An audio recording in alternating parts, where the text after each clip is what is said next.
Good morning, everybody. I'm happy to present Dr. Pear.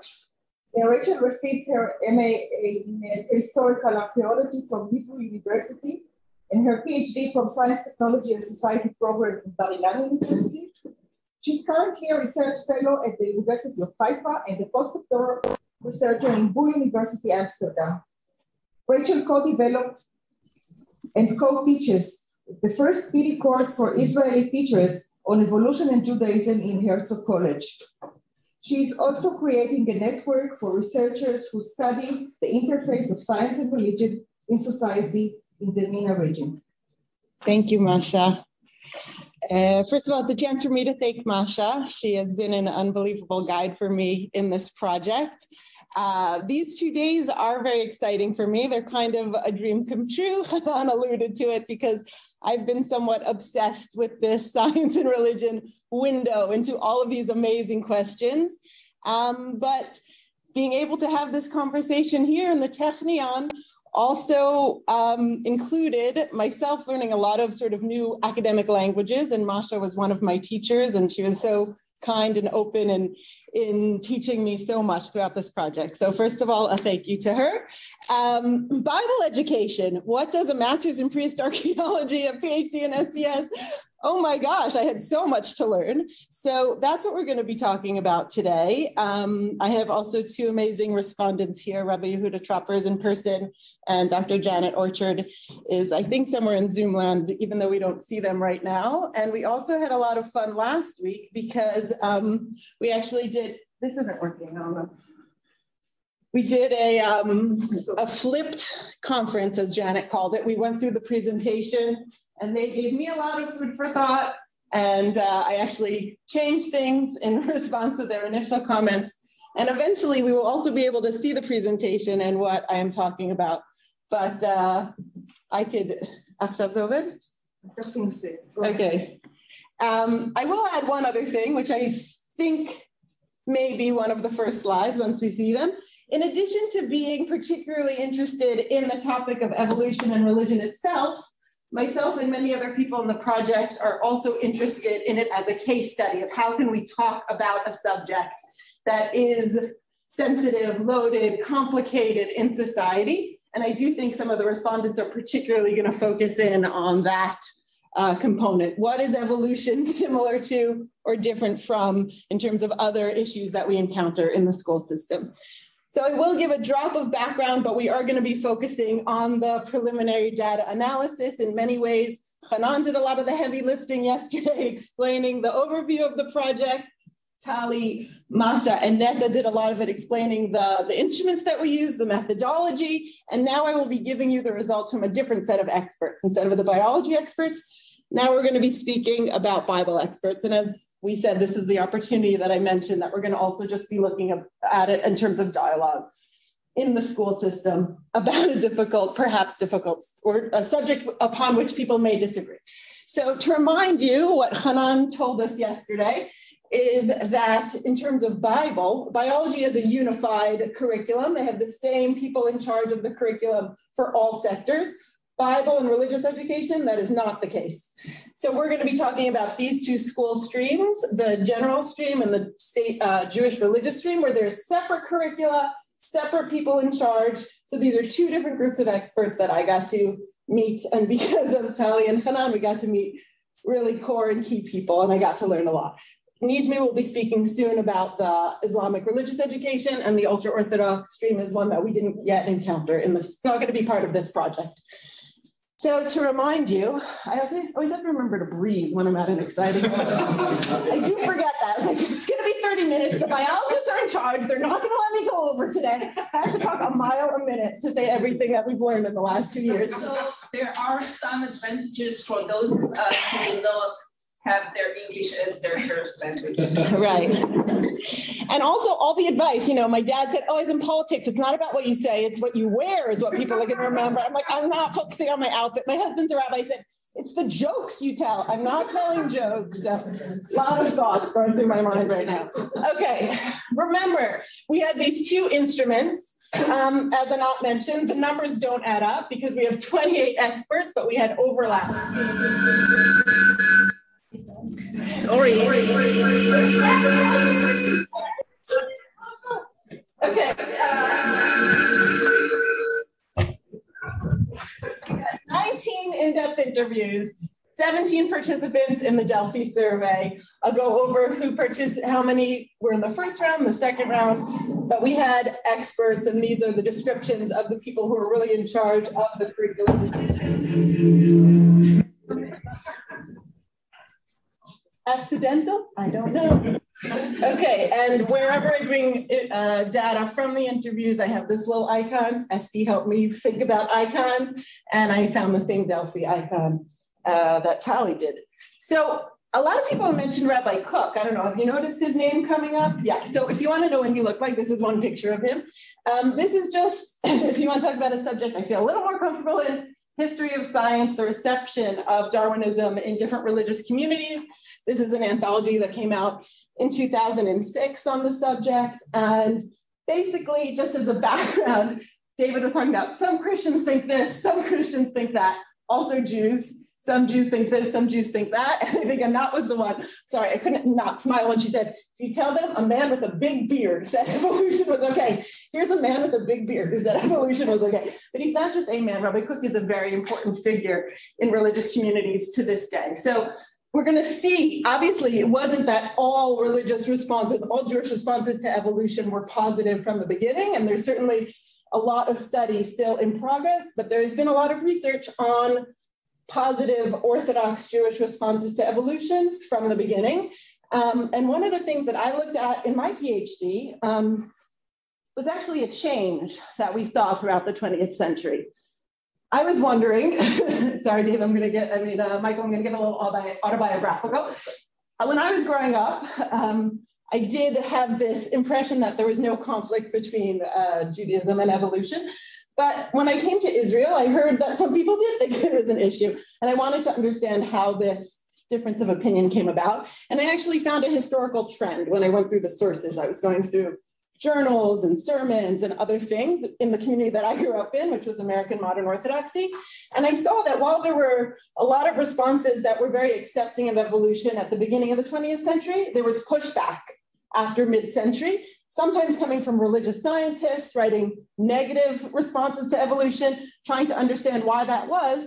Ronald Numbers has called it a time of the hardening of the neo-Darwinian synthesis. If we talked about teleological responses to evolution, religious responses that integrated, sometimes there were scientists that were coming out after mid-century saying, this is not an acceptable to biology. You can't just mix in your religion to evolution, and this does not fly, and there became more of a conflict between the two. And then what I saw from the 1980s onwards was this mixed bag of tradition, people trying to make sense. Wait, there are really important people like Rabbi Cook saying it's fine, other people writing it's problematic. What do we do with this very confusing heritage? Which was interesting to me is that I found that this wasn't something only within Judaism. People wrote about it also within Islam and Christianity and other contexts. This is Uriah Shavit, who wrote about different receptions of Darwin in Islamic context, and he saw a similar pattern. Rana Dajani and others have wrote about it in Islam. And we were just wondering, no one has done the parallel study in Israel in terms of how the responses map out historically into different patterns of acceptance and rejection and ambivalence. But certainly this mixed bag approach seems to be something that we saw globally to a certain degree with different local manifestations. And then we got to this project. When we started this project, there hadn't been a lot of research on Israeli responses to evolution.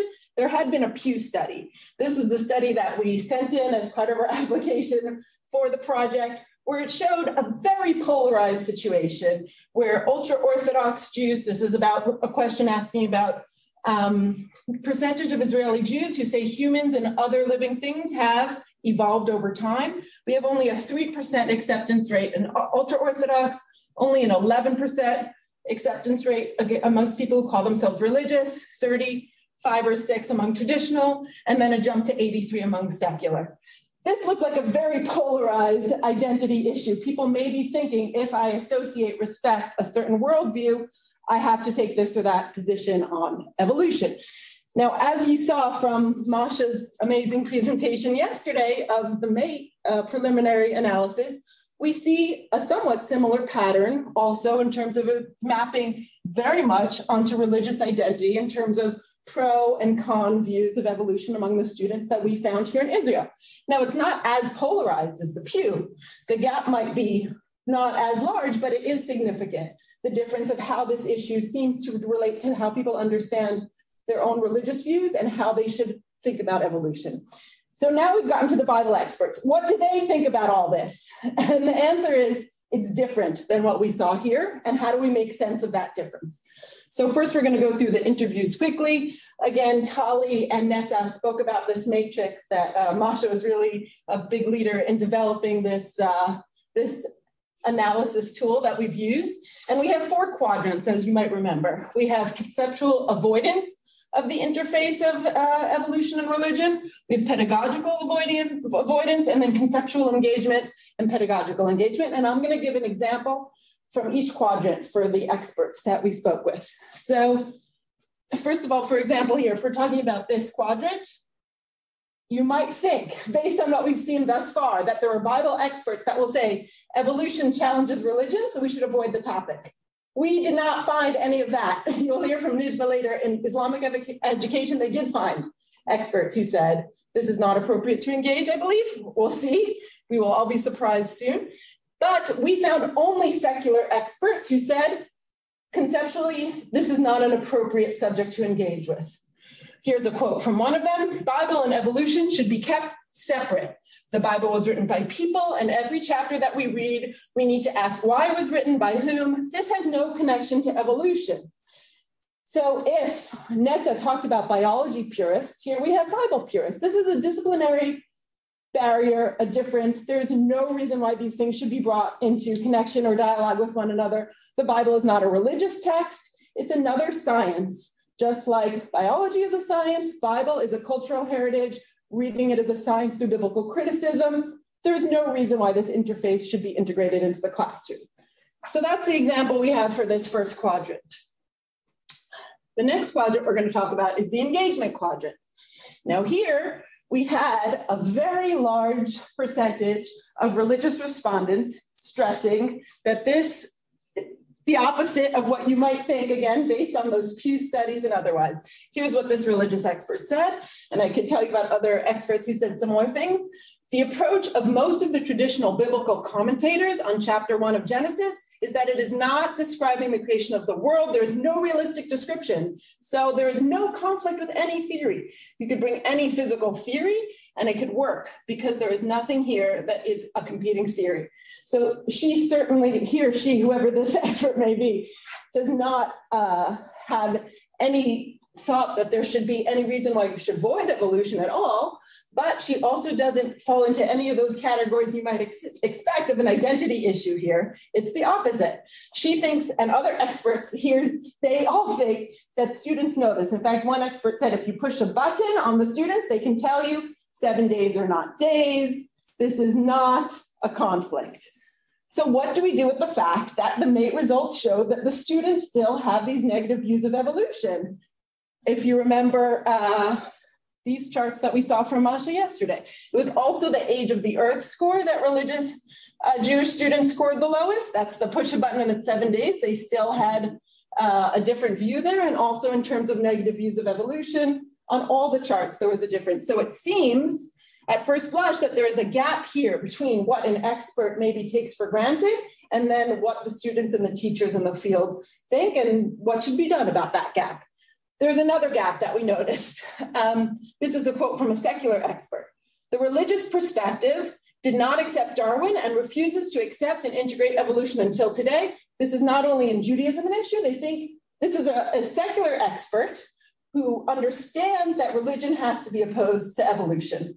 And we actually saw this also yesterday, Masha, in your chart of non-contradictory. You were focusing on the fact that the religious Jewish students see it as non-contradictory. We didn't necessarily talk about the fact that the secular Jewish do see it as contradictory. So this gap between what religious Bible experts actually think and what secular Bible experts think religious experts think is also a gap I think we need to pay attention to. Okay, we're up to the next quadrant. Here is the issue of diversity, the diversity of the student population. This is something that Netta also spoke about yesterday. I believe you guys were mentioning the consideration of diversity in that maybe we'll avoid human evolution because it won't be appropriate. And here too, we had one religious policy expert who said, even though I don't think there's a conflict between religion and evolution, maybe we should not make this part of the curriculum because there might be a parent out there who has a different view and I don't want to impose that. But we saw more people citing the diversity of the population, and we saw a number of secular experts bringing this explanation of why the subject should be raised. They said, yes, I'm a secular policymaker, there are secular teachers, but there are traditional students in the classroom. So even if the subject for me is scientific and not religious Bible, there are students who for them, this is a religious issue and this comes up for them. So we should bring this into the classroom. But we found a really important split between the secular experts who said that this should be engaged. There were those who presented a very binary approach of how it should be addressed, and those that expressed a broad approach of how it should be addressed. What do I mean by this? It's a little bit connected to what Ayelet Shavit spoke about yesterday. Here's one secular expert critiquing what this expert has seen in the secular system. When I have seen this topic addressed, it is often done unsuccessfully through pointing to the two possible approaches, the religious or the scientific secular, which only reinforces the dichotomy that students come in with. So if we want to engage this subject, as Ayelet Shavit was talking about yesterday, to break up these dichotomies, to say there are lots of religious views, lots of different scientific questions, this is not necessarily what's happening when the topic is raised. So I think as a project, our issue has to very much be not just the if, but the how. Another last point on this is my last matrix point. How important is this issue? What did experts think about the educational importance? There was a split.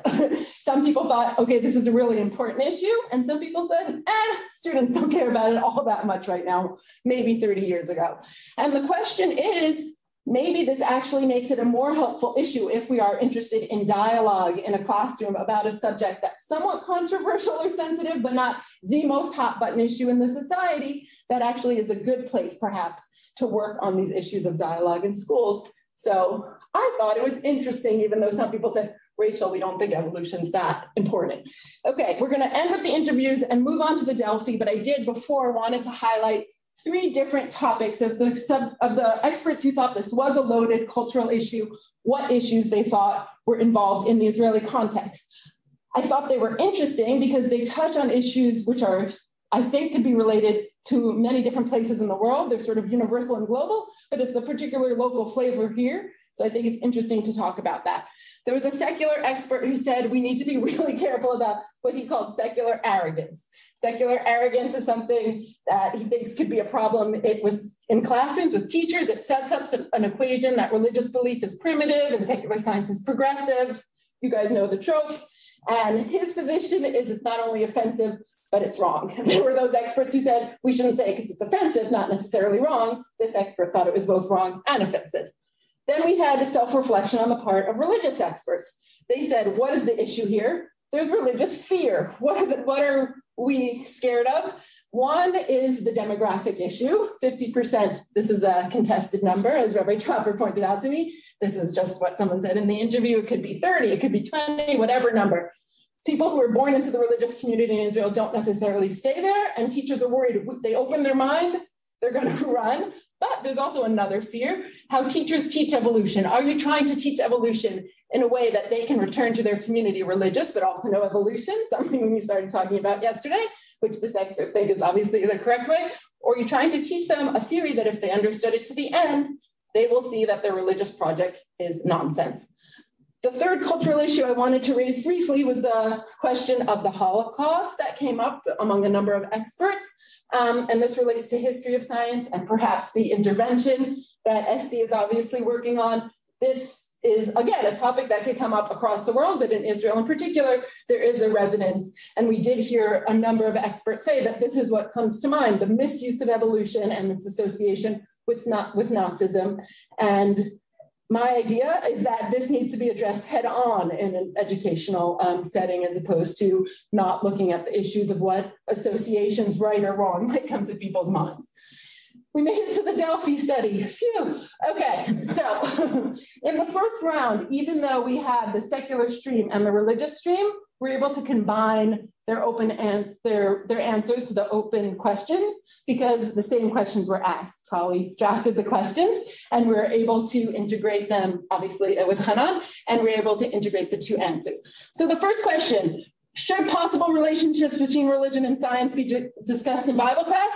You guys already know because we did all the background from the interviews. You might think, Hava Amin, as they say in the Talmud, you might have thought all the religious experts would say no, but all the religious experts said yes, definitely. There is no dualism in the world. These things should definitely be brought in contact. And any objection was raised by a secular Bible expert who said, not connected, do not mix. Then we asked specifically about evolution. Should evolution be addressed in the Bible classroom? If so, in what ways? Here again, all the religious experts fell into the yes, at least briefly. And there was even a stronger stance by the secular experts that this might not be appropriate. Again, I don't think I have time to go into this more, but in questions, if we want to delve into it, we can. The third question, which possible relationships between science and religion regarding origins should be presented when evolution is taught?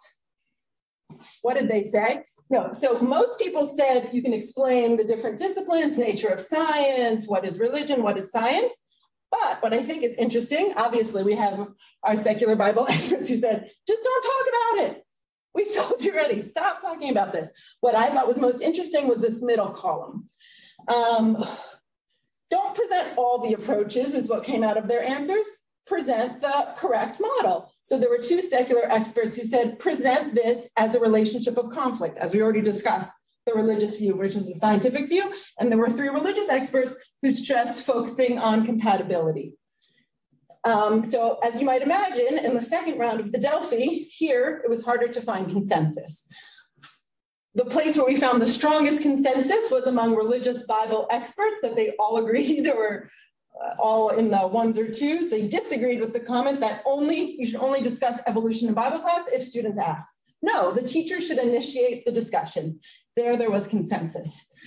Where was there not yet consensus? How? So here, should you present all the different models? Different perspectives for different reasons. The teacher has only certain models they're most comfortable with. Also, what should the teacher's personal view be? How should that be incorporated? So there is consensus on the what, not the how. In secular Bible, there was no consensus on the if question even. It's appropriate to address religious perspectives on evolution in Bible class, no consensus. And here we ask the question about the conflict model. The interface between evolution and religion should be presented as oppositional. There's a lot of agreement there. So that is something I think that we need to be aware of. Maybe we intimated that that would be the case, but I think it's something that this research has sensitized us to. Oh my gosh, I made it to the summary by talking so fast. Okay, so to remind you what we discussed, the only place that we saw Bible experts who are opposed to discussing the interface of evolution in Bible class, these were the secular Bible experts. The religious Bible experts thought this was appropriate, and specifically they wanted to challenge the assumption that there is a conflict between evolution and religion. The question is, what do we do with the gap between that and what the students think? Are they assuming that a certain approach is trickling down to students? We also haven't yet looked at the teacher's answers to the mate. I think that's going to be an important level of analysis between the experts and the students, what the teachers think. I certainly have my own anecdotal experiences through working with teachers and professional development. Some of the secular biology experts, as we talked about, are concerned about reinforcing dichotomies if the subject is addressed in what they consider is the wrong way, in the binary manner. Obviously, we all need to go sit in Ayelet Shavit's course in the Upper Galilee. I'm fine now. Cultural context. We talked about issues of arrogance, fear, historical misuse of science. Do you guys have arrogance and fear in England? I don't know. It's not just an Israeli thing, right? Mixture, doesn't totally resonate. Okay, some of it. And we also talked about, while the religious Bible experts, we did find consensus to address the issue, there is still needs to be a continuing conversation about how to address the issue. Whereas the secular Bible experts wanted to know why we were harassing them about this subject. And so obviously, as was discussed yesterday, the educational intervention and the professional development course, which is the next part of the project, I think all the research that we've done so far is very much helpful for developing those elements of the project. I finished early. Thank you.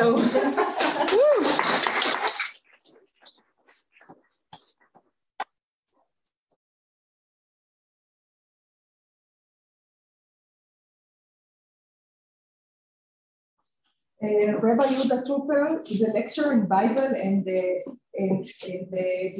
education at Sha'anan College. He's a former head supervisor of Bible studies in the religious public school system in Israel, and he's currently finishing his doctorate on Nachmanides. Nachmanides, yeah. Whatever. In Hebrew, it's easier. Bible commentary on at the University of Haifa. You don't have a PowerPoint? אין לך PowerPoint. אוקיי. כן. איפה יראו אותי רק? רואים אותך. רואים, בסדר. כן, הנה, אתה שם בריבוע ש... כן, כן, אני רואה, בסדר. Thank you, Masha, and thank you, Rachel Pear, for the important research and the very clear presentation. The question of creation versus evolution has occupied many people over the past 200 years, both in the limited sense of creation versus evolution and in the broader sense of religion versus science. In the past, the question of a creation versus evolution was a crucial one in shaping identity. The understanding was that we were faced with an unsolvable contradiction. The chasm between the two positions was previously perceived as unbridgeable. Many felt compelled to decide which was true, evolution or creation, a decision that required many to choose between believing faith or ignoring science. Today, I don't meet students who are so tormented by this question that they decide to leave Judaism or leave belief. But it is a question that concerns students and has a potential to shape their worldview. It also has an impact on the connection to Judaism and the Bible. I would like to express my position regarding the discussion of this question in high schools. There were interviewees in the Delphi survey who claimed that the subject is too sensitive for students, and therefore it is better not to engage in it. I understand their apprehension, but my opinion is opposite of theirs. Precisely because the subject is sensitive, it has to be dealt with in school. I will note that there are pedagogical tools for structured and orderly discussion, and the teacher should use them. But in this session, it's important for me to deal with the educational question and not with the didactic question. So why should we discuss this topic in Bible class? If a Bible class is only for teaching content, then it is inappropriate to include an external question that comes from a different scientific field. However, in my opinion, Bible teaching is personality shaping teaching. And Bible study includes moral and ethical questions that affect the learner's worldview. Therefore, it is necessary to expose the student to conflicts that mature them. A teacher might contend with the teaching content, but an educator must also engage in the encounter between the student and the content. Therefore, I feel obligated to discuss evolution. I think we should engage the issue and not avoid it. As an educator, I see the importance of raising this topic for two reasons. One is related to building our students' personal identity. And the second is related to strengthening the national social fabric, as I'll explain soon. I will start with the question of building personal identity. There are a variety of students in every school and in every classroom. And also in the religious system, there's a big variety of students. And as an educator, I do not force my opinion on them, but help them formulate the worldview that suits them. I try to respect each student's inner world, his social background, and his cultural world in which he lives. Therefore, I cannot present only one approach. I must offer several approaches, discuss them, and allow each student to choose the approach that is right for him.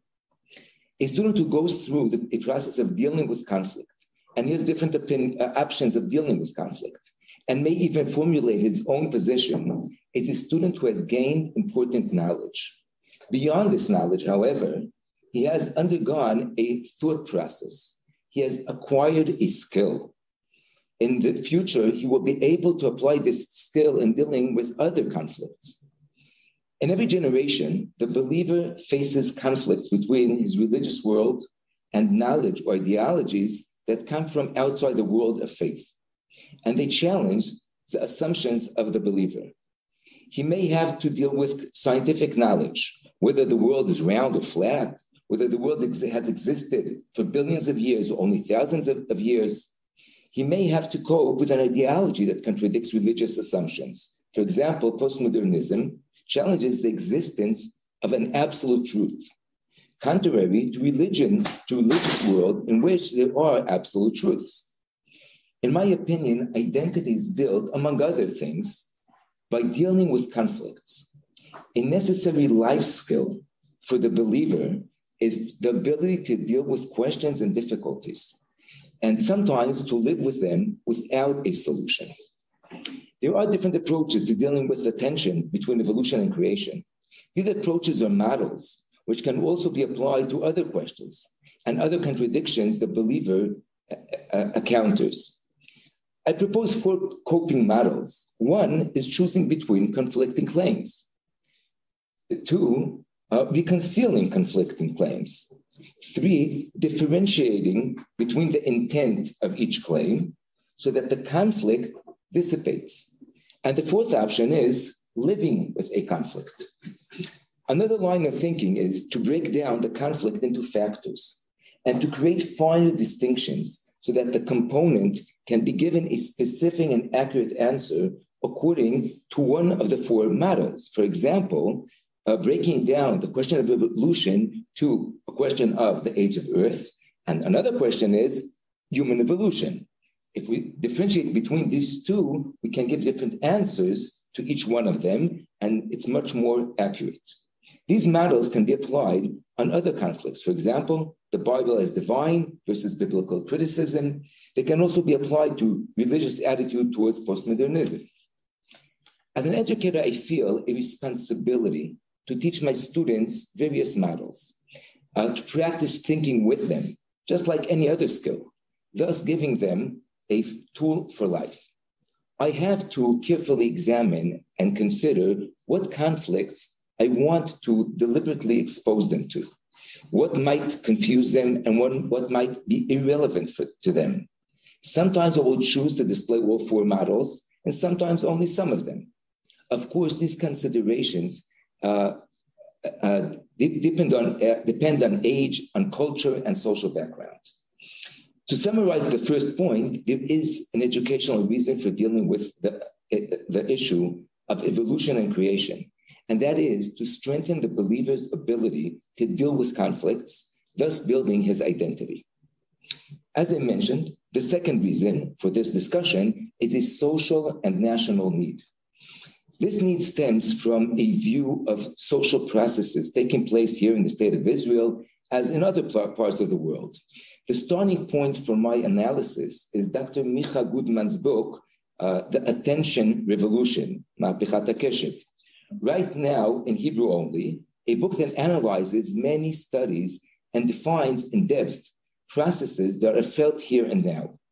Goodman describes a crisis and suggests coping mechanisms. I would like to refer to some of his points and to elaborate on one coping mechanism in the context of the question discussed in our session of the conference. Goodman claims that the digital revolution and the assault of smartphones on our life have provoked an acute political crisis affecting society as a whole. The political crisis is expressed in polarization and violent discussion between political rivals and people who support opposing political positions. This is apparent in both United States and Israel, and I have no idea how it is in the UK. Social media. It's all good there. They don't have it. Everything is perfect there. Yeah.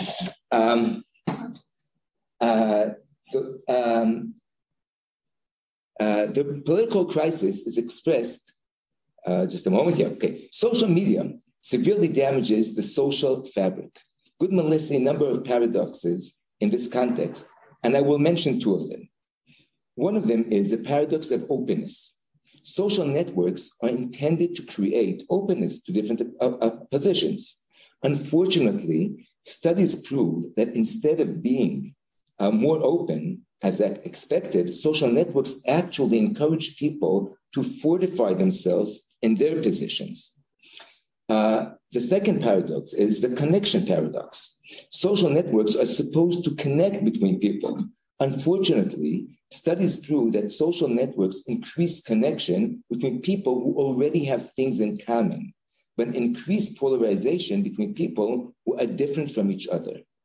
This causes people to radicalize their opinions based on the illusion that everyone thinks like me.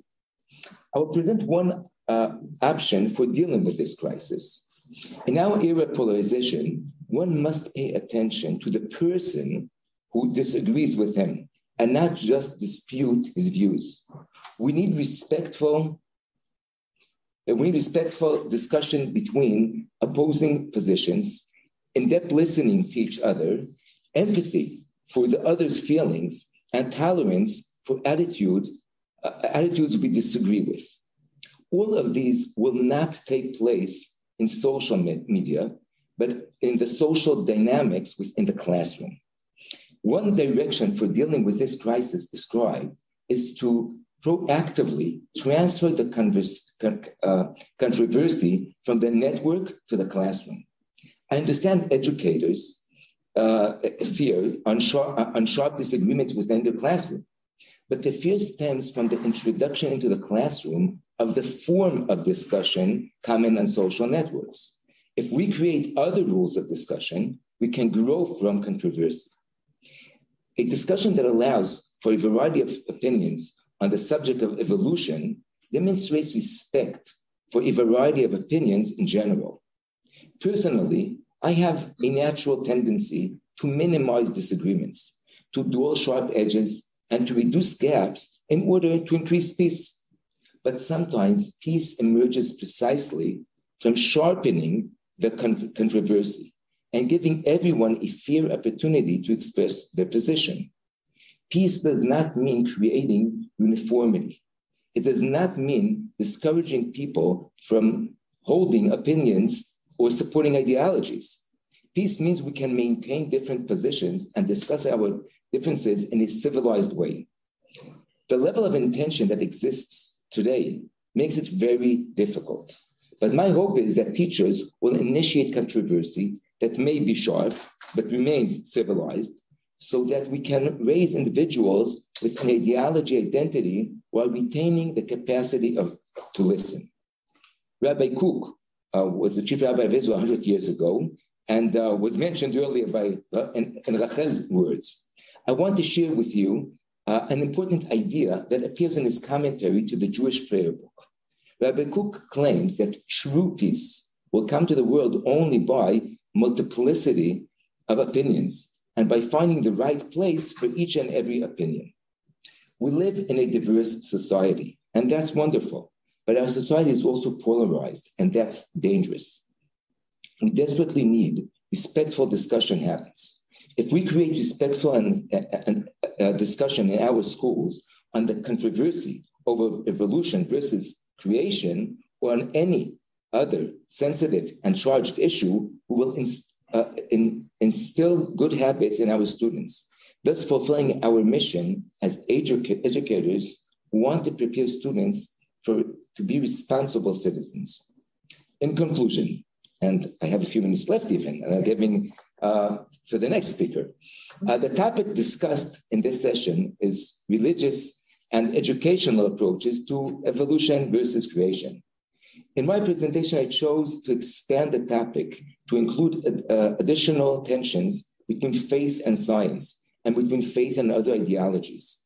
Primarily, I addressed the need to engage in controversy and conflict as part of educational process of identity building and as part of a social and national process of creating respectful discourse. Thank you for your attention.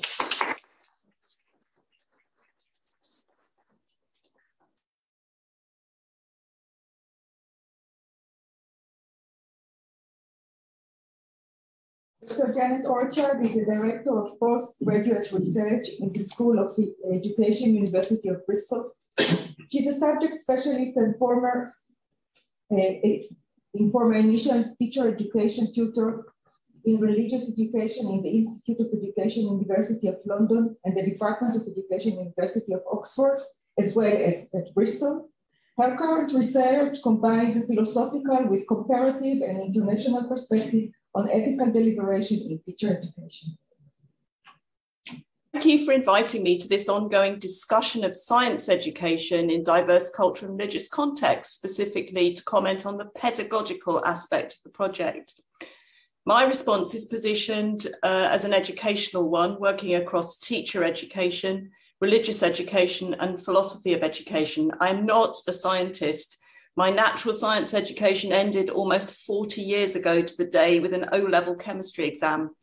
I'm also surprised to be billed as a teacher of Bible at this event, given that was the particular Achilles heel of my theology degree.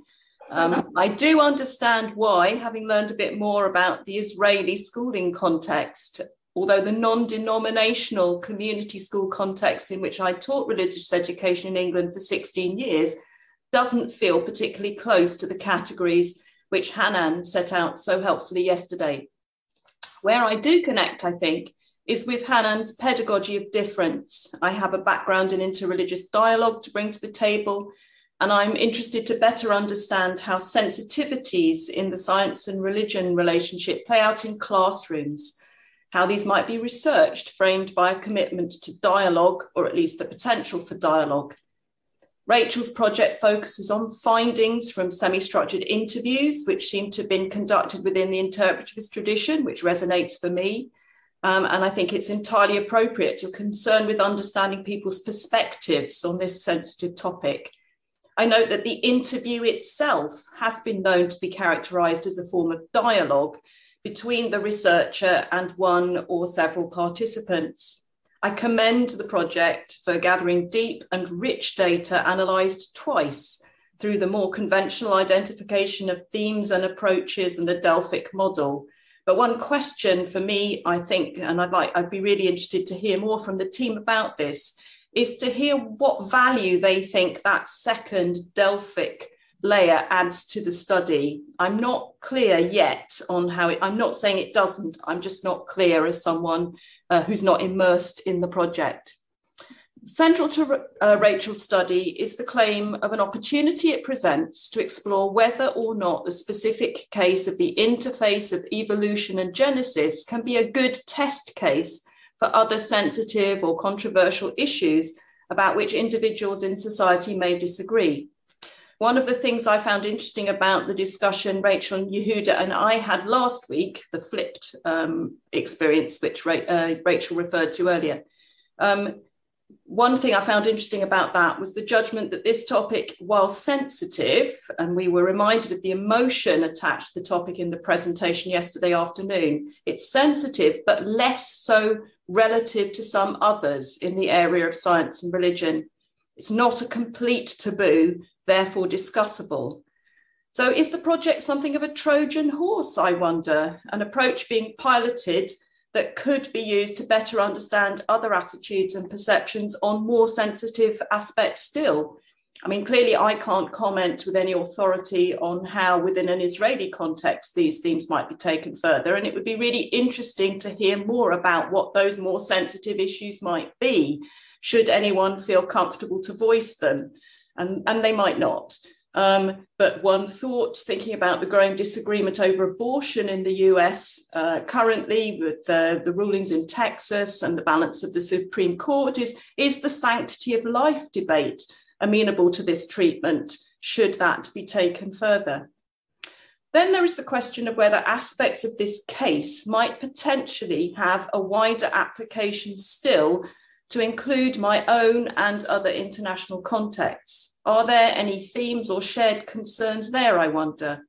What insights from one context might offer food for thought to others? This is not to borrow them directly, because policies may not be simply transplanted from one national context to another. Rather, one is looking for looser possible cross-national attractions. I sense several, but given the constraints of time, we'll just focus on a few of those. First, and Mark touched on this yesterday, moderate religious conservative opinion in the UK needs to be better understood by educational researchers, given its prevalence and growing influence in the public square in England. Just want to pick up on something said yesterday about the religious context in England. I think it can be argued that it's no more than nominally a Christian country where we find ourselves in the 21st century. For large numbers of ordinary people in England, religious faith is increasingly anachronistic. Those most likely to identify as religious tend to be committed. At the 2011 census, a quarter of respondents stated that they did not identify with a religion at all, while around 7% of those surveyed simply opted not to answer the question on the census at all on religion. And that's equivalent to about 4 million people. Around 58% of respondents to the census did still identify as Christian, and approximately 5% of the population as Muslim, alongside a significant minority of other religious traditions, including, of course, Judaism. It's increasingly common, however, as Linda Woodhead observes, for people to self-define as nuns, not as secular, and there is a clear absence in England of the religious vibrancy found in public life in Israel. So I think defining England as a Christian country is problematic. Back to the power of conservative views in English public life. Public Technion is deeply divided, perhaps differently, but those divisions are there. 26% of the UK public regard the epithet woke as a compliment, and I would happily include myself in that particular camp. Meanwhile, a YouGov survey conducted in 2020 found that across the UK, nearly 40% of those who voted to leave the European Union in 2016 regretted the lack of a British Empire. Culture wars, conflicts between groups of people with different and often polarised ideals and beliefs are of increased societal concern. The limits of what might be reasonably tolerated by way of ethical belief in the public space appears to me to have kind of broken down. And religious conservatives need to be brought into those discussions which are necessary to building it back up again and encouraged not to opt out. Framing study around the pedagogy of difference may have invited people in this case into the study, included them in ways that they might not have other chosen to participate. I also noted nuance in the reporting of the findings, navigating us through the confusing heritage, as Rachel described, of diversity of opinion and belief within religious traditions. Thinking further, what value does that data add? An informed debate representing experts' views authentically, therefore authoritatively. One thing that I certainly took away was the point made by the secular expert who warned against secular arrogance. And I think calling that out in conversations with religious people really resonated for me. I should start thinking about that more in my own reflections. I think it was Eilert yesterday who stressed the place of philosophical pragmatism in this project, which I appreciate.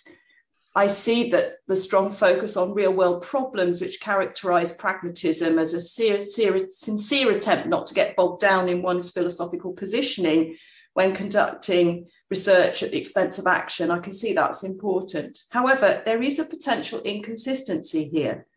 The project can't plead the no view from nowhere argument when pushing back on Michael Hand's concern for rational criteria to apply, when religious is to be discussed, and then adopt the view from nowhere positioning when it comes to conducting research? Well, I don't think so. Perhaps you can help me out. Maybe I've missed something.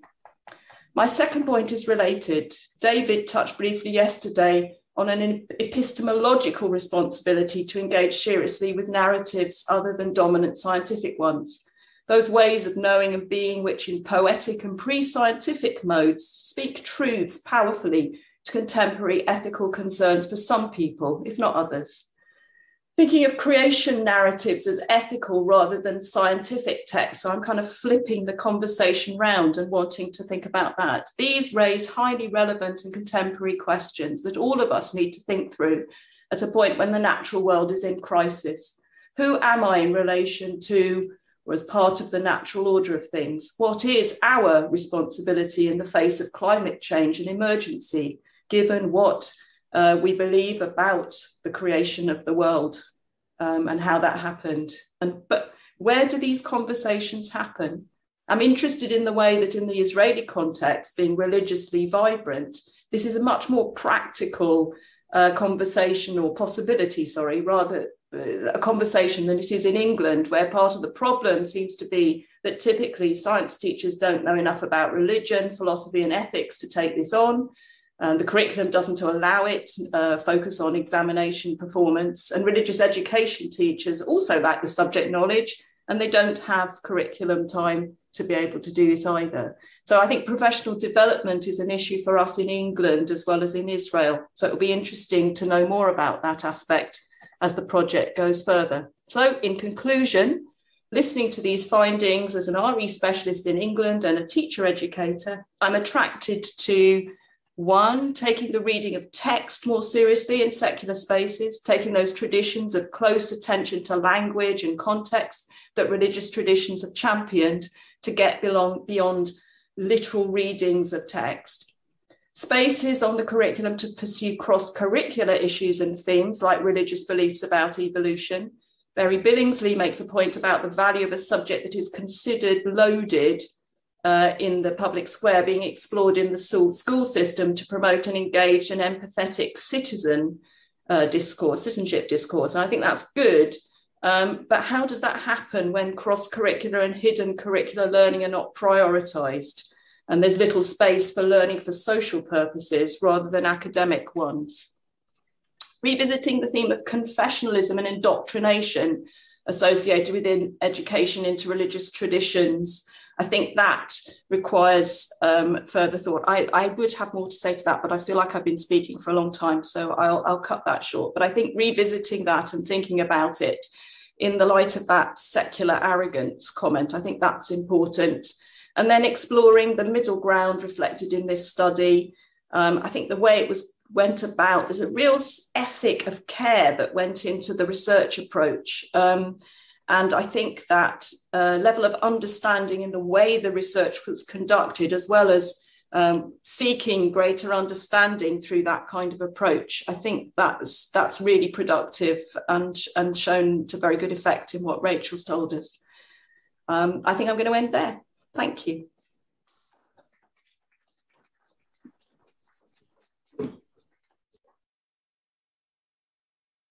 Discussion, motion.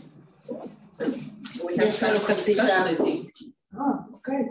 Yeah, that was the point of keeping everybody to the time, so we can have Yeah. Okay. I don't know, I didn't make the point as much how partial of what I brought from our research in the presentation, but please, I mean, I think all of us. Yeah, I think Yehuda, Janet, and I would all like. If Janet will come and sit in front, I'll come as well. She's here. She's right next to me. She's already seen. Yeah, you could be on her other side. Yeah, she can be in the middle. Yeah. I know Janet posed some questions already. I'll try and start off just responding to the not exactly, but Janet's point about the no view from somewhere. So I think the position that we took in the study was that we tried to articulate some predispositions. I think that was the idea of the notion of a pedagogy of difference from the perspective of pedagogy of difference. I don't think that we presupposed that that was necessarily going to pan out. We wanted to test out whether it would pan out, and I'm not sure that it has. I mean, we've had some difficulty trying to translate those ideas into actual practical pedagogy. So we're still on the way there. So I think that the story is not yet told as to that, but it is the framework with which we began. So if we didn't do this in a formal way, but if we had written a kind of positioning statement and not a personal reflection, but a sort of a collective reflection, it would be there. So I don't think there's a real contradiction in that sense between the argument that I've made in a bunch of places. I mean, I didn't make it, Tom Nagel made it about that, that there's no view from nowhere, so you have to pick a view from somewhere. And we did pick a view from somewhere, and the picking a view from somewhere, if one has a pragmatic philosophical perspective, which I've argued, suggests that you begin with that, but that doesn't mean that's where you end. You want to test it against experience. So there's no absolute commitment here to this idea of pedagogy of difference. We want to try and figure out if something like that is a productive way of formulating a conversation, and then let the kinds of things that we might learn from the data to help shape whether that was a good or useful or reasonable way to move forward. So I think that pretty fairly. I don't know, Tali maybe can comment, but I think that pretty fairly reflects what we've tried to do. We also don't all agree entirely on the contours of pedagogy of difference. We had a couple of really good conversations about that, and that's, in my view, a very good thing that in a research group that we have differences of opinion about some of those things. So I think that Anat Yarden was the person yesterday pointed to, okay, so where do you take this basic research and turn it to something that can be done in classrooms?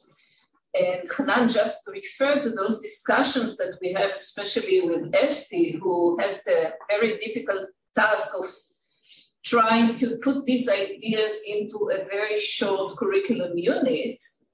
And within our group, we have, many disagreements, especially on how to do it. And this is with, referring to the different streams of education that Hanan presented yesterday and Rachel presented shortly today. So the kind of text that can be read by students who attend religious schools, unfortunately, is very different from the kind of text that Israeli students from the secular system can read. And as a graduate of the secular system, I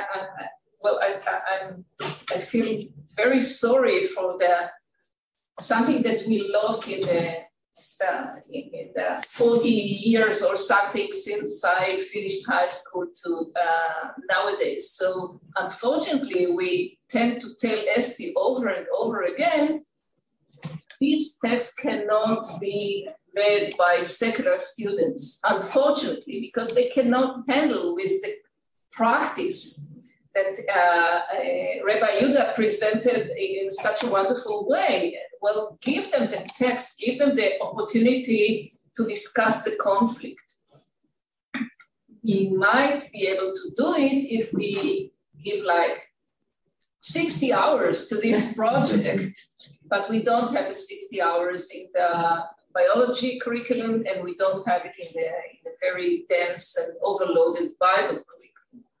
So we do try to think how to use Hanan ideas and the findings that we already have and take them further into practice, but we are only initiating that part of the study. And well, I have to say, I very much related to, Janet, what you were talking about, the ethical questions, the who am I, what are our responsibility questions. And I'm sorry, I was just checking if Dr. Rabbi Iris Yaniv was still online, and I don't see her.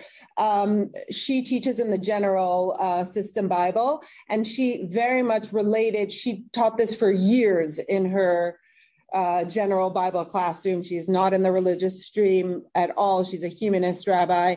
And she said her students loved talking about these issues, talking about vegetarianism, talking about, and she flipped her classroom there too, because she felt they knew more about evolution than she did. She had them lead the sessions, and she said it was just such a wonderful experience in that stream, going into these issues in depth, connecting personal experience and relevance and text and close readings. So I don't know if we have to be as pessimistic about making this a dichotomy between the two streams. I think there's a lot of potential really in opening this up. And I'm sorry if in my very, very partial presentation, I made it seem too sectarian or binary in that regard, because I didn't have a chance. I think we talked about it more last year in February, how I really do think this is an opportunity. Obviously, Rabbi Tropper spoke about it beautifully in the religious stream, but I really feel strongly that this is a broader question that can have relevance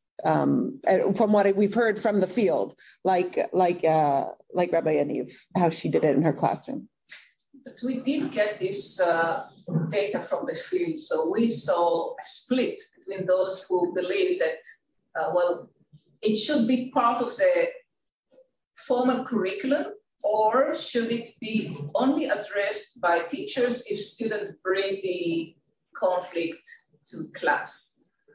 So I think that we had the same number of biology education experts saying, well, it has to be in the written curriculum, and others who said, no, it should not be part of it, and addressed only if. And then you should give the teachers the tools to do it. But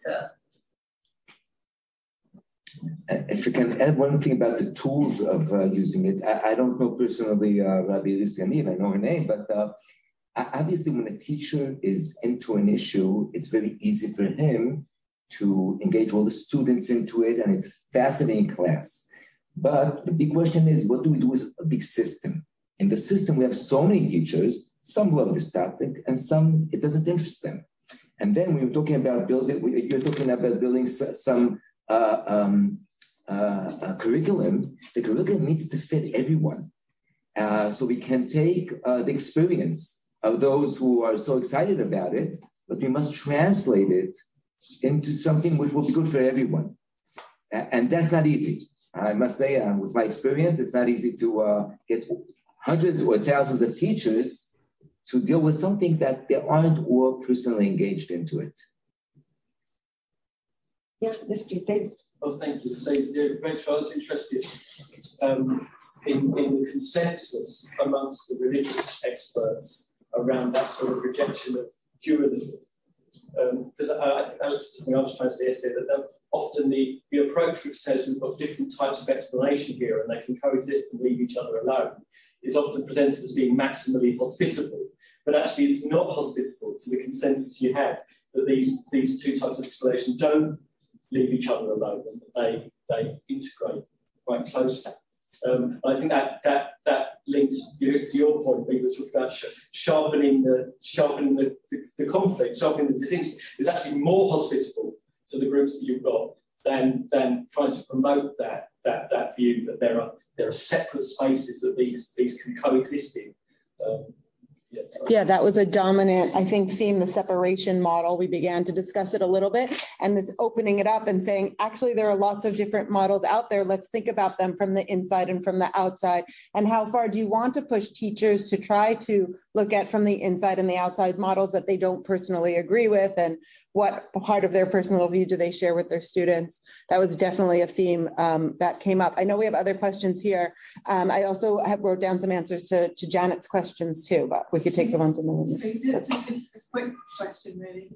Maybe it applies to three of you, and it has to do with. I wasn't quite sure whether the way you conducted the interviews, Rachel, was as individuals in individual groups, or whether you brought everyone together and then saw them sort of separately. And I was wondering whether there might be room for some sort of teacher training or education, which actually, so that some of the fear about actually bringing it up, because I think the role of exemplars is really important. So students aren't going to bring up the subjects unless they feel confident that it's, so they are influenced by where the teacher is coming from, Rabbi said as well. So therefore, could we actually address some of these issues or questions at a higher level as well, at the kind of training level for those who are then going into the religious education pathways, because then it sort of, in a sense, preloads the problem to be set up in a different way. So if you do the survey again, maybe in 5 years' time, after they've had some quite significant input in that area, the results may be different. So anyway, just a thought. Well, that's one way we're thinking of structuring the professional development course, is that if the intervention that's tested in the classrooms is a smaller unit, perhaps for the teacher training, it would be a larger spectrum of possible information, and then teachers would personalize it to adapt it to what they thought was most suited for their school and their classroom. That's the model that I think we're currently considering for the training module. Yes, please. I think this is a sort of methodological question that's common not just to your study, but to all studies that do Delphi panels and surveys, where you get lots of data of people who fundamentally disagree with each other. Sort of, kind of, how do you get from the fundamental disagreements among your participants to any sort of justified recommendations? So, given that you've got some people who say, yes, we should address the evolution, creationism conflict in Bible study, and others saying we definitely shouldn't, and others saying, yes, we should, depending on the students' raisins. Right? What kind of justification can you then offer for whatever recommendations you make? Well, I mean, I'm happy to let the leaders of the project answer, but I could give my perspective as well. Well, one of the surprising things with the Delphi study, there seems to be a broad consensus that the topic should be formally discussed. I was very surprised that that was the case. And in that respect, the Delphi study yielded a fairly consistent result that could be translated into some policy recommendation. The difficulty with that argument is that there's total disagreement about how it should be addressed. So that's, you know, Kissinger used to call that the diplomacy of ambiguity. So that people agree, because what they're agreeing on is not actually the same thing. So we have to sort of tease that out. And maybe, I think that the use of the Delphi study was a useful exercise, if only to discover that. I thought quite a lot of your secular experts thought you shouldn't be. No, there was one that if you look at it again, you'll see there was one or two secular experts that said no. Okay. But there was a wide consensus both among the religious and the secular that it should be discussed, but there was a complete disagreement among all of them about what that means that it should be discussed. Yeah. And there was one or two in each that said no. So, I mean, there is a finding there, but how useful that finding is, I don't think we. So, in the end, I'd like to hear more. Can I respond to Michael? Is that all right? Because it does connect with issues. And I think it's a very important question. So, first of all, I'll just echo what Karen says. That often, as you know, in Delphi studies, one gets a degree of consensus, and sometimes that's not trivial and is therefore useful. But I don't want to overstate it. There's still a difference. Well, presumably, you know that you can't therefore do certain things. For example, it's probably in such circumstances where there's a genuine range of views that can pretty validly be held and are held quite deeply. You can't mandate only one approach. So you start at a common sense level, thinking about, well, maybe we simply spell out 2 or 3 or 4 different approaches, which people might use, depending either on the situation or on their personal inclinations. And we might discuss what seem to us to be some of the advantages, perhaps disadvantages of each approach. I mean, again, this is really largely your field. It's very different from teaching any so-called controversial issue. But the hope I would always have is that ultimately people end up being able to make decisions as pedagogues, as teachers, either about not going to get into it. You know, great, I read all this, but I'm clear that for my students, or for me, it's best not to get into this. Or other people think, actually, it's not quite such a forbidden zone as I thought, and I might not go as far as some people, as even I might like, but in certain circumstances, I might do X, Y, Z. And just to give one more example, classically, the circumstances might depend on whether the curriculum is suggesting something or whether my students are. So as you probably know, in England, it's very rare for science teachers in schools to instigate discussions in classes about religious matters. But some of them feel that if students bring up certain things, usually it's evolution or the origin of the universe, then they might have one or two ways of approaching the issue, which they believe are still true to science, but don't denigrate the student or make the student feel it should never boost them. So I want to refer back to what Brulia, are you there, Brulia? Yeah, she's there. Okay, said yesterday. So she said that years ago she offered a few approaches to how to deal with the issue of faith and evolution in biology classes. But I think that apart from this article that Brulia wrote back then, there was never an attempt to translate it to give specific tools for teachers. And my own belief is that if we create some sort of toolkit, then each teacher will choose what he or she believes that can be the better tool for her class, or also for her background knowledge and comfort.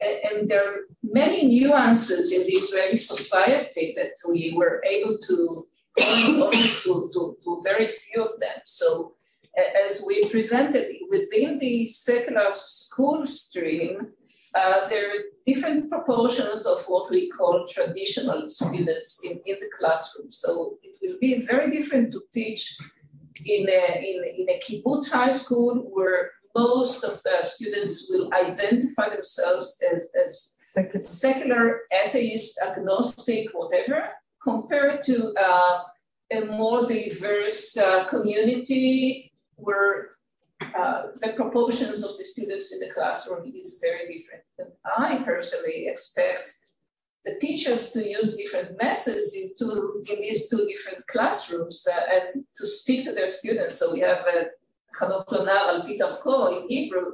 I don't know how to translate it good to English. I don't know, a parallel phrase, it means educate the child according to what's suitable for them. But is there a parallel? In Hebrew, it sounds better. Could I just say about toolkits? Because I think tools are clearly very useful. And if that comes out of this project, that could be a really helpful resource. But tools need people to know how to use them.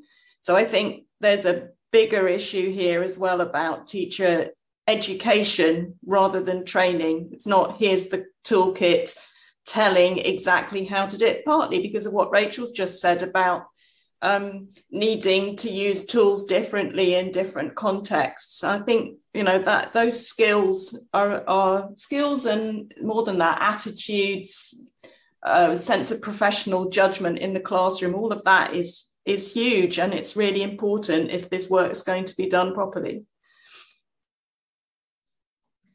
And Dina is sitting here. Dina is an expert in teaching the nature of science. I think one of the problems that we have with both curricula, and the Bible, I'm more aware of the biology curriculum, is that we focus so much on the content that we hardly have time to go beyond the content into issues of the nature of science and history of science. And this is a very unfortunate situation. I don't know how's the situation in the UK, but it is definitely a problem here in Israel.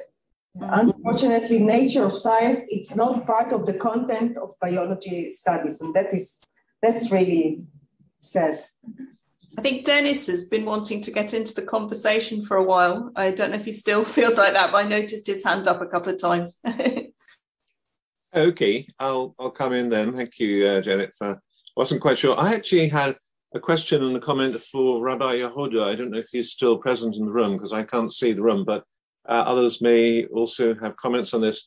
I was just interested, thinking about the conversation in binary, the problem of the binary kind of discussion that's cropped up several times already in the discussion, and ways of breaking that binary discussion down by introducing other aspects which might fit into the school education system, which would sort of bring in this discussion in a rather gentle way, or maybe not, I don't know. But my question really for Rabbi Yehuda was, to what extent in the more religious Orthodox schools in Israel when Genesis is being discussed, to what extent is the ancient Near East sort of cultural and literature, Babylonian, Sumerian, and so forth, brought into it? As Rabbi Yehuda and many others will know, there are many, many books now written by Christian commentators on Genesis, just sort of outlining the various ways in which the Genesis text interact with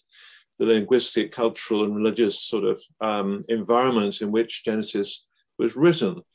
And I wondered to what extent, because once you do that, then it can bring in some wonderful discussions, on anthropology and on linguistics, on other religions, the contrast between the Genesis 1 and so forth and the other religious environments. And I just wondered to what extent that was applicable, allowable, a sensible, a good thing to do, or is already done. I don't know. That's my question, really. Thank you. Okay, so so they see you because can you see me? I don't know. No, come in the front. And the front here. Okay. Yeah. So in the religious system, none of this is brought into. We learn the Bible itself, the commentators, the Jewish commentators. We do deal with the reality of Bible, meaning using maps, using a knowledge we have from archaeology, for example, but we do not compare the creation of Genesis to creation in other cultures. That's a very complex issue for many. Although personally, I love it, but it's not something that our teachers or students or parents of students will cope with. It frightens many people. Although I think there are certain parts of the religious community that can get along pretty well with it, and there are specific teachers who bring in the knowledge you spoke about now, but it's not part of the system. I was going to mention that in response to Janet's question of, is this a Trojan horse? Also, because first of all, I was saying that there's definitely a split on whether this is a sensitive issue or not. And there were certainly schools where this was extremely sensitive. There was a school where Esty and I tried sending the questionnaire and an explosion happened and we didn't get responses. We got a whole complicated issue. There was another more liberal school even where we tried to do the questionnaire and we were able to in the end, but only if we also gave a class going along with it. So certainly it's not saying that this is not a sensitive issue. It's just talking about difference of views on it. But the topic that was brought up a lot in the by religious experts of what is sort of a hotter issue is biblical criticism, for sure, by Bible experts in the religious world. And in the secular system, there were lots of different questions, ethical questions that come up from the cultural heritage of the Bible and other things.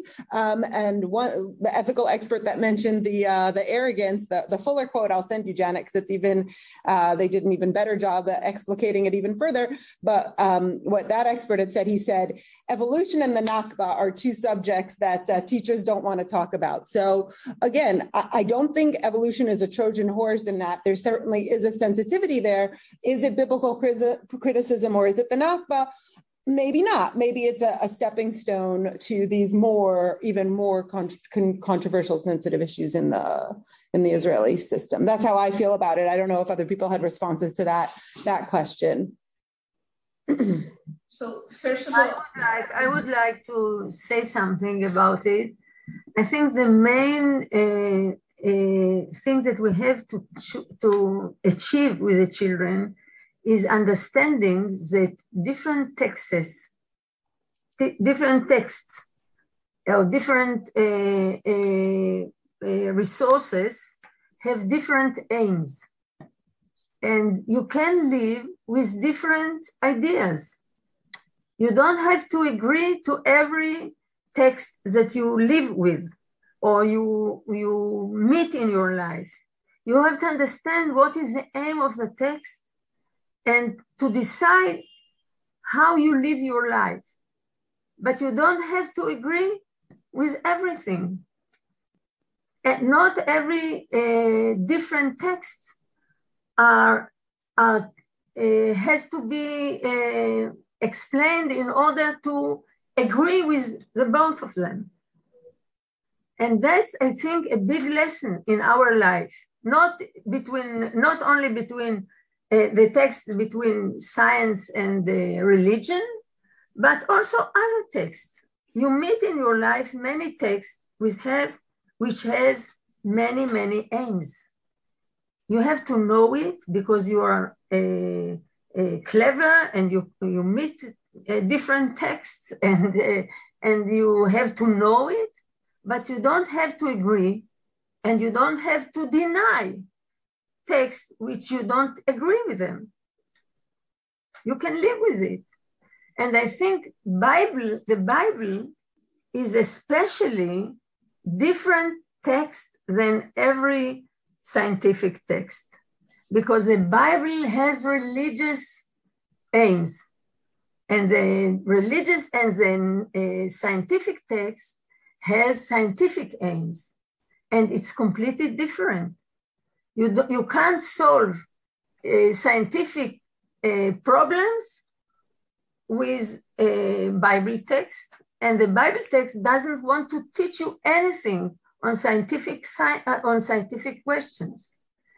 I think this is the main things that we have to achieve with children. You can live with different texts and you don't have to deny a text that you don't agree with.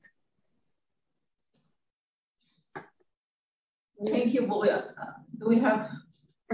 We have like 5 minutes. Okay, so I would like to refer to an experience that I had with pre-service science teachers here in our faculty. And this experience comes from my interest in inquiry-based teaching. I asked them to imagine 8th graders, year, how do you call it in the UK, year 8 or something like that, right? Or 9. Anyway, so I asked them to imagine those students and to imagine 2 possible inquiry projects for 8th grade. One of them is comparing growing of plants under different irrigation regime. They said, well, this is a good inquiry question for 8th grade. And then I asked, okay, so how about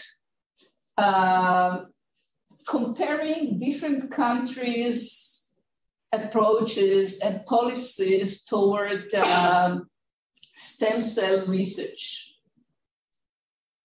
And they said, well, this is very interesting, but it does not suit science classes.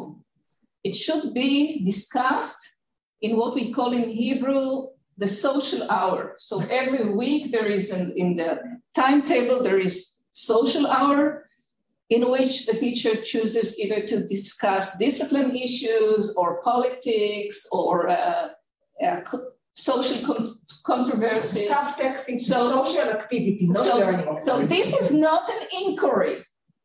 Why not? Because there is no data. It's only research, it's only lit review. No, it is data. You have data from the United States, you have data from France, you have data from the UK. Kids can pull out data that comes from parliament decisions, regional municipalities. Anyway, so it's data. No, they can't measure, right? So here we come to this issue, and Janet said there are so many other controversies, but teachers' tendency will be to discuss them in the social hour and not in science class. And I think that here in our project, we tried for the first time to ask whether we can bring this discussion into the science class or to the Bible class. And when Hanan referred to the pedagogy of differences, I think that this was the main idea, to ask how we can take it into the different field official classes, and not only how, but can we, and then to suggest ways to do it. I'm actually very impressed with Michael Reese's interpretation of the Delphi data. And I hadn't thought about it that way until you said it, that they actually give a clearer picture than I had thought, which is there's a fairly wide consensus among the experts that we should address this issue, that we shouldn't leave it unaddressed. And that there's also a consensus that there's not one way to address it. And so that what we might learn from that is that, executors of this Delphi is that what we need to offer, I mean, I like Janet's said, we need to offer tools, but in order to have tools, you have to have people who know how to use the tools. So that we need to offer a number of different approaches, and actually many of the approaches are articulated in their responses. And one of the approaches, for example,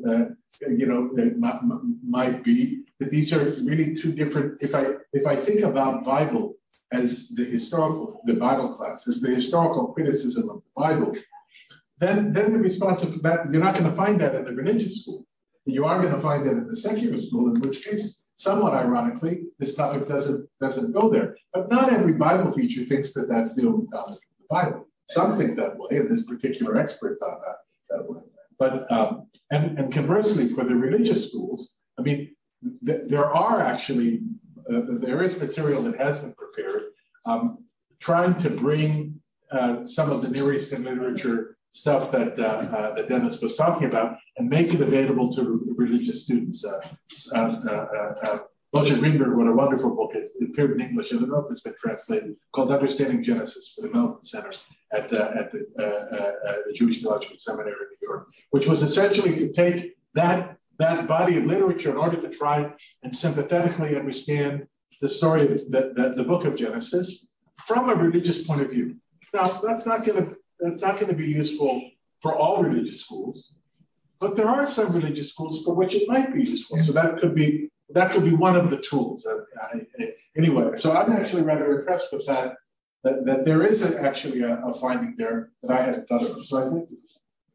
I also think it just gave us another level of understanding of the field. Like, as much as we understood certain things through the interviews, other things came out through the Delphi, and we're still continuing the analysis there. But I do think it offered another of these are the policymakers that we need to interact with anyway on any policy recommendations. So the more we understand where they're coming from, as opposed to just bring something without any understanding of who we're conversing with, I found helpful. There was a, yeah. We're going to end for now. You are most invited for lunch.